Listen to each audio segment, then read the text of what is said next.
नमस्कार, जय हिंद, जय श्री राम दोस्तों। शिवम चौधरी ऑफिशियल में आप सबका स्वागत है।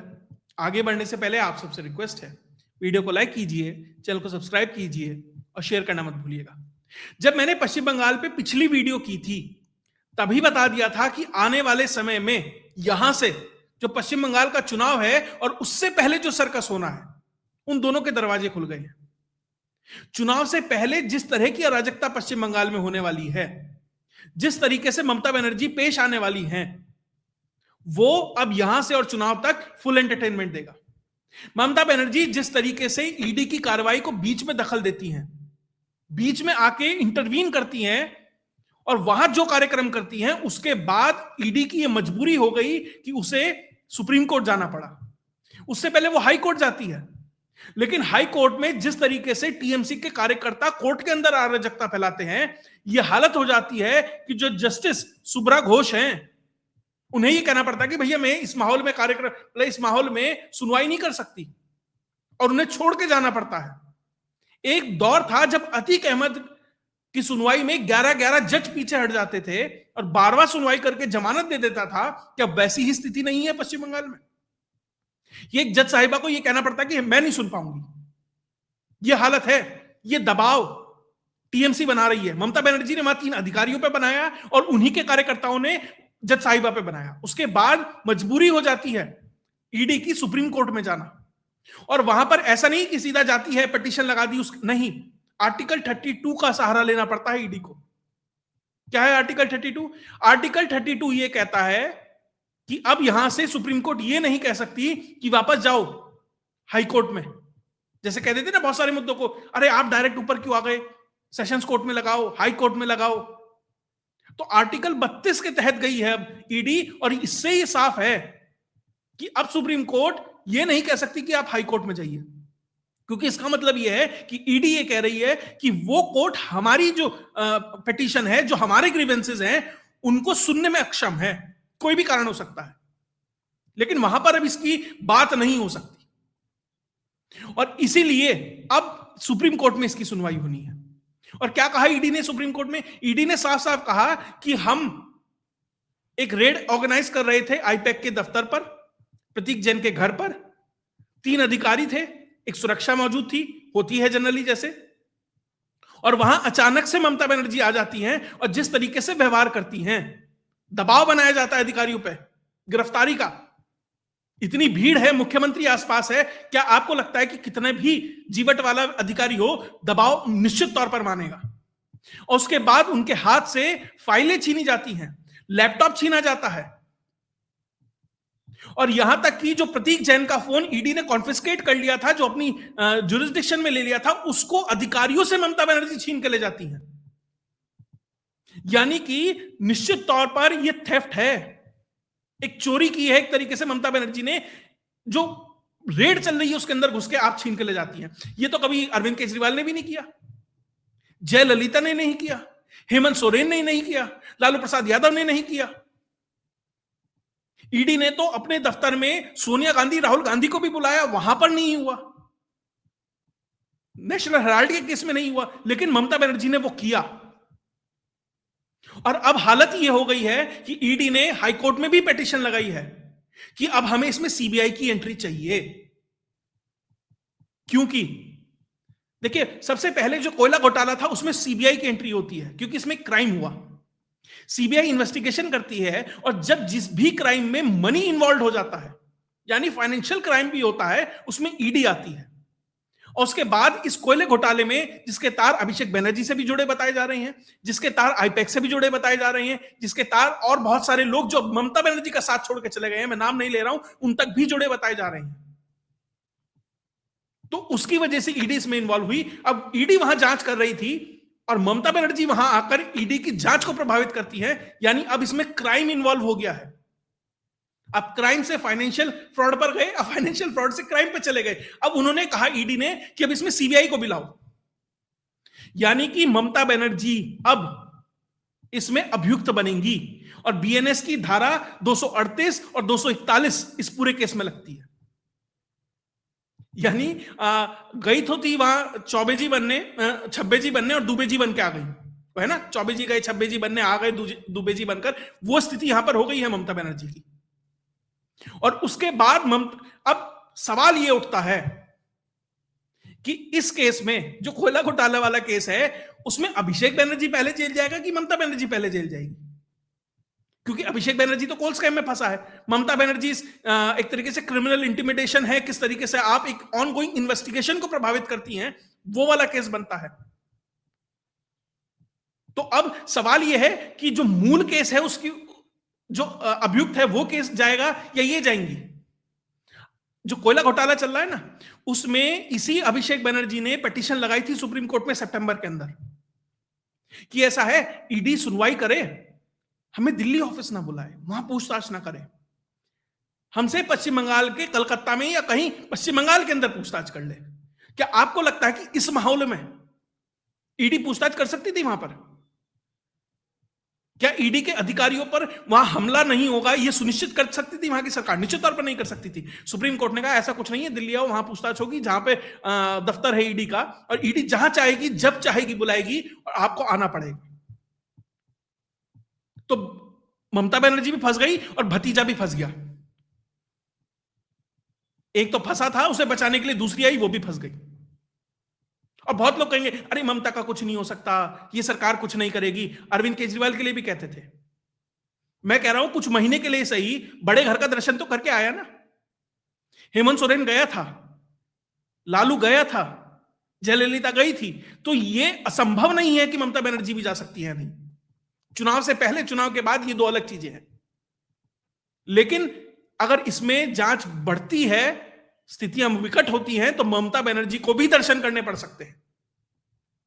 उसके बाद जब यह दिखाई दिया कि भैया मामला तो बहुत बिगड़ गया है, अब यहां से चीजें शायद संभलनी मुश्किल हो जाएंगी, तो ममता बनर्जी आके कहती है कि नहीं नहीं, मैं मुख्यमंत्री के तौर पर नहीं गई थी, मैं तो टीएमसी की अध्यक्ष के तौर पर वहां पर गई थी। सवाल यह है, आप टीएमसी के अध्यक्ष के तौर पर गए तो आप डीजीपी को साथ लेके क्यों गए? डीजीपी बताइए टीएमसी के कौन सा पदाधिकारी है? कोषाध्यक्ष है, महासचिव है, उपाध्यक्ष है, राष्ट्रीय अध्यक्ष है, बंगाल का अध्यक्ष है, कहां का अध्यक्ष? क्या क्या पोर्टफोलियो है उसके पास? आप ये कोलकाता का जो कमिश्नर है उसे लेकर जाते हैं, वो कौन सी ब्लॉक यूनिट का अध्यक्ष है? वो क्यों जा रहा है इतने लाव लश्कर के साथ? निश्चित तौर पर सुप्रीम कोर्ट को इसके अंदर, सुप्रीम कोर्ट को सुमोटो लेना चाहिए था। ईडी को जाना पड़ रहा है कि हमारे अधिकारों को बचाओ, हमारी जान को बचाओ। और खबर तो यह भी है कि 5 ऐसे विटनेस तैयार किए जाते हैं। जब भी कहीं रेड पड़ती है तो 2 चीजें होती हैं।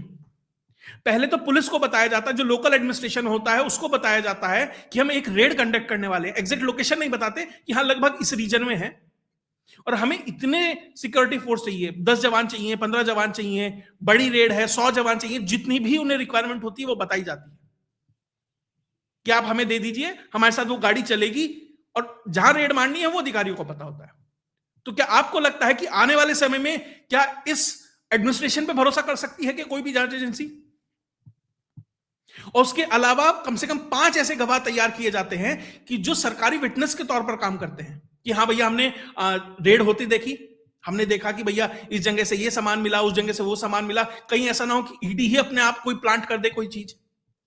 खबर यह तक है कि ममता बनर्जी उन 5 गवाहों को भी अपने साथ ले गई, मतलब कुछ भी नहीं छोड़ा। वो 3 अधिकारियों को उनकी शर्ट कोट पैंट के अलावा सारा सामान ले गई मैडम, और वो चीज उठाकर अपनी गाड़ी में रखवाई गई। आपको लगता है कि कोई अधिकारी एक मुख्यमंत्री की गाड़ी को चेक कर सकता है? वो उसकी ज्यूरिसडिक्शन भी नहीं है, वो सिर्फ उस प्रीमाइसेस में कर सकता है जहां के लिए उसको वारंट है।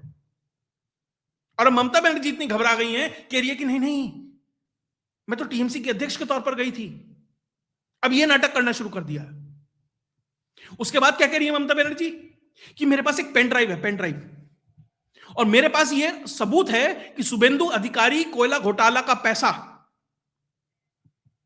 अमित शाह तक पहुंचाता है। मेरे 2 सवाल हैं ममता बनर्जी से। आप एक चुनी हुई प्रतिनिधि हैं, आपने ओथ ली है, अगर आपके पास ऐसा कोई सबूत है तो आपने अब तक क्यों नहीं दिखाया? ये क्या जो सबूत को छुपाना नहीं है, कंसीलमेंट ऑफ एविडेंस नहीं है, जो आपको सार्वजनिक करना चाहिए था, एजेंसीज को सुपुर्द करना चाहिए था, आप अपनी जुरिस्डिक्शन में लेकर बैठी हैं, आप उसे छुपा कर बैठी हैं।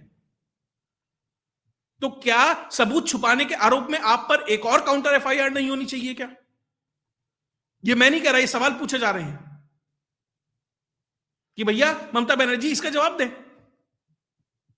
और दूसरी चीज, अगर कोयला घोटाला हो रहा है, आसनसोल के आसपास हो रहा है, जो सरकारी कंपनी है जिसका नाम है ईस्टर्न कोलफील्ड्स लिमिटेड, जिससे जुड़ा हुआ ये सारा कार्यक्रम है, अगर शुभेंदु अधिकारी वहां से वो कोयला घोटाला कर रहा है तो राज्य सरकार क्या कर रही है?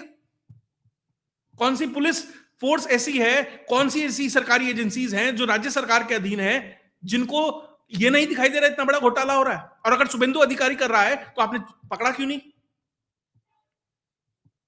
कोई पेनड्राइव वेनड्राइव नहीं है भैया। फर्जी हिंडनबर्ग की रिपोर्ट पर जब इस देश को परेशान किया जा सकता है, जब फर्जी रफेल वाली कहानी गढ़कर महीनों महीनों देश में अराजकता फैलाने का प्रयास किया जा सकता है, संसद को परेशान मतलब एक तरीके से बाधित करने का प्रयास किया जा सकता है, आपके पास पेनड्राइव होती है आप छोड़ देते। अब कल को अमित शाह कहने लगे मेरे पास तो महुआ मोइत्रा उसके पति की भी पेनड्राइव है, फिर क्या करेंगे आप? पार्था चैटर्जी की भी पेनड्राइव है अमित शाह के पास, तो फिर क्या करेंगे आप? अभिषेक बनर्जी की भी पेनड्राइव है, फिर क्या करेंगे आप? फिर आप कहेंगी भैया देखो ये ना बदले की राजनीति हो रही है, विंडिक्टिव पॉलिटिक्स है, विंडिक्टिव, सारे आ जाएंगे फिर कूद के। तो ममता बनर्जी जिस पेनड्राइव की बात कर रही हैं वो सार्वजनिक करे। भूपेश बघेल ने भी कहा था जब उसके यहां पे रेड पड़ी थी शराब घोटाले में और बेटे की गिरफ्तारी हुई थी, मेरे पास रमन सिंह की पेनड्राइव है, आज तक आई नहीं वो पेनड्राइव। एकनाथ खड़से भी कहते कहते कहीं गायब हो गए, मेरे पास पेनड्राइव है, वो पेनड्राइव आई नहीं, कोई पेनड्राइव होती ही नहीं है। और उसके बाद आप अमित शाह के लिए ये नोटी होम मिनिस्टर है और ये होम मिनिस्टर है, वो होम मिनिस्टर है, और आपके सांसद जाके होम मिनिस्टर के घर के बाहर जिस तरीके से हंगामा करते हैं, वहां तो आपको बता दिया मिनटों में ये बंगाल नहीं है। और उसके बाद जब उन्होंने देखा ना दिल्ली में कोई प्रदर्शन से काम हो रहा, ना सुप्रीम कोर्ट में कोई काम हो रहा है, और सुप्रीम कोर्ट में कौन है इनके वकील? इनके वकील है माननीय कपिल सिब्बल साहब। कोई जानकारी या पुष्ट सी जानकारी है, लगभग 65 करोड़ रुपए के आसपास सालाना राज्य सरकार से जाते हैं, शायद कम ज्यादा हो सकती है फिगर। तो भाई साहब वहां जाके पहुंचे हैं और सुप्रीम कोर्ट में कह रहे हैं, क्या दलील दी सुप्रीम कोर्ट में? सुप्रीम कोर्ट में कह रहे हैं सारी जानकारी सारी फाइलें ले जाने की क्या जरूरत थी? दरअसल ममता बनर्जी को यह लगा, अभिषेक बनर्जी को यह लगा कि ईडी अगर छापा मारेगी तो मेरे घर मारेगी, अभिषेक बनर्जी के प्रेमाइसिस पर मारेगी, ज्यादा से ज्यादा हुआ तो मेरे सीए के यहां मारेगी, और ज्यादा हुआ तो जो लोग मेरी कंपनी या मेरे से आसपास के जुड़े लोग हैं उनके आसपास मारेगी। उन्हें लगा ही नहीं कि एक थर्ड पार्टी कोई आईपैक है जहां हम सारा का सारा सब कुछ कंसील कर सकते हैं, वहां पर भी पहुंच सकती है ईडी। और जब यह हुआ और ईडी के दफ्तर में एक लड़के ने देखा कि अधिकारी आ रहे हैं, उसने प्रतीक जैन को फोन किया, प्रतीक जैन ने फोन नहीं उठाया तो किसी तरीके से कांटेक्ट किया गया ममता बनर्जी को, और ममता बनर्जी जैसे थी अपने ऑफिस में ऐसे ही भागे भागे आई। ऐसा क्या डर था, क्या था? आप कह रहे हैं एसआईआर का डेटा, एसआईआर का कौन सा ऐसा डेटा है जो सार्वजनिक नहीं है? आप कह रहे हैं मेरे पास कैंडिडेट की लिस्ट है, कौन सा ऐसा कैंडिडेट? भैया कैंडिडेट तो कौन लड़ेगा तो सार्वजनिक होना ही है। वो कह रहे हैं मेरे पास बीएलए की लिस्ट है हमारी। क्या हर बूथ पे बीजेपी को यह नहीं पता कि मेरे बूथ पर टीएमसी का कौन बीएलए है? तो निश्चित तौर पर यह तो कोई बहुत बड़ा सीक्रेट नहीं है, सब ओपन है। और उसके बावजूद आप 2022 की फाइल उठा कर ले जाती है। तो भैया यानी आपको 2022 में ऐसा क्या था जो आप छुपा रहे थे? और ममता बनर्जी इतनी घबराई हैं कि अब ओपन इंटिमिडेशन है, ओपन धमकी है, और क्या कह रही हैं कि जैसे हमारे सांसदों को तुमने दिल्ली में घसीटा है ना, ऐसे ही हम पश्चिम बंगाल में घसीटेंगे। तो ममता बनर्जी ये काम तो आप 2011 से कर रही हैं। क्या 2011 से हर चुनाव के बाद, पंचायत का चुनाव हो, लोकसभा का चुनाव हो, राज्यसभा का चुनाव हो, माफ कीजिएगा असेंबली का चुनाव हो, उसके बाद क्या आप अपने पॉलिटिकल जो प्रतिद्वंदी हैं, क्या वहां पॉलिटिकल किलिंग नहीं हो रही? डिनाई कर दें? तो ममता बनर्जी जिस तरीके से अब परेशान हैं, डरी हुई हैं, और चुनाव से पहले नाटक करने का प्रयास है सिंपैथी के लिए, मुझे गिरफ्तार कर ले बस किसी तरीके से, राष्ट्रपति शासन लग जाए।